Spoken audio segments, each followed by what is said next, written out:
warahmatullahi wabarakatuh. Waalaikumsalam warahmatullahi wabarakatuh. Turnuhun ka bapak-bapak, ibu-ibu anu tos ngaruhan dina agenda atau napi kegiatan kurang dina dinten ayeuna. Dina kesempatan ayeuna tim kuring bade ngadugikeun salah siji program agrokultur anu setiap mingguan pada didugikeun tapi diagendakeun. Dalam hal ini saya akan membawakan tema perihal budaya risiko. Budaya sadar risiko sebagaimana budaya organisasi berkembang sejalan dengan waktu dan beriringan dengan peristiwa yang mempengaruhi sejarah organisasi atau bertumbuh dari lingkungan birokratis atau hasil penggabungan dari beberapa organisasi dan konteks eksternal lingkungan di mana organisasi tersebut beroperasi. Misalnya industri jasa keuangan, industri pertambangan, industri perkebunan, dan lainnya. Walau dalam suatu budaya organisasi terdapat subbudaya internal yang hidup dalam bagian-bagian organisasi, keseluruhan budaya organisasi umumnya mengacu dan melekat pada nilai-nilai luhur dan unsur-unsur yang mendukung keseluruhan budaya organisasi tersebut.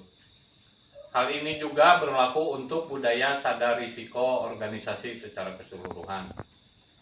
Yang pertama dan terutama, budaya sadar risiko harus dapat mendukung semua karyawan untuk terdorong dan terjaga agar selalu menjalankan bisnis dengan cara legal dan etis.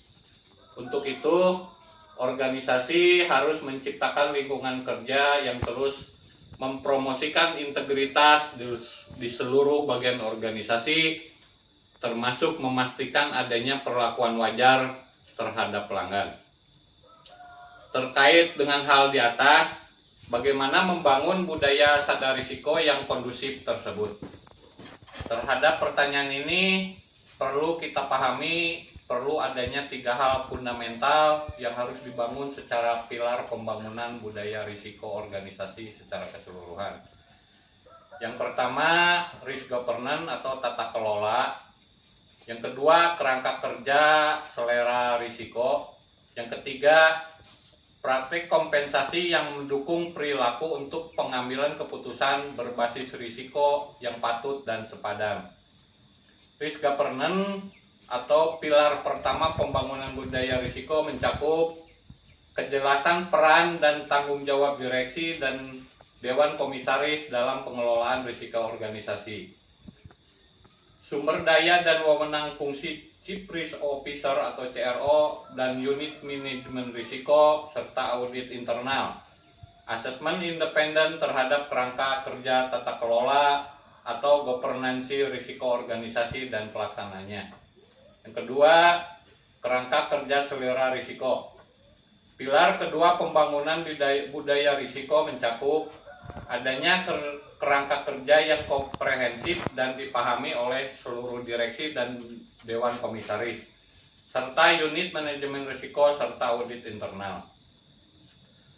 Yang ketiga, praktik kompensasi yang mendukung perilaku pengambilan keputusan berdasarkan risiko. Pilar ketiga pembangun budaya risiko mencakup adanya penetapan kompensasi direksi dan dewan komisaris yang berdasarkan prinsip-prinsip tata kelola, transparansi, akuntabilitas, responsibilitas, independen, dan fairness atau wajar. Penyelarasan kompensasi yang berbasis prinsip tata kelola untuk direksi dan manajemen senior sebagai organ eksekutif, maupun untuk dewan komisaris dan komite sebagai organ pengawasan. Kompensasi karyawan harus memperhitungkan risiko-risiko yang harus diambil oleh mereka untuk kepentingan organisasi. Kompensasi harus mempertimbangkan risiko prospektif serta keluaran dan manfaat yang sudah dan akan diwujudkan. insentif lainnya termasuk tinjau ulang dan evaluasi kinerja serta promosi. Itu harus didukung dengan proses yang terformulasi dan terdokumentasi dengan baik. Demikian yang dapat saya sampaikan, semoga bermanfaat. Tutup dengan Assalamualaikum warahmatullahi wabarakatuh. Waalaikumsalam.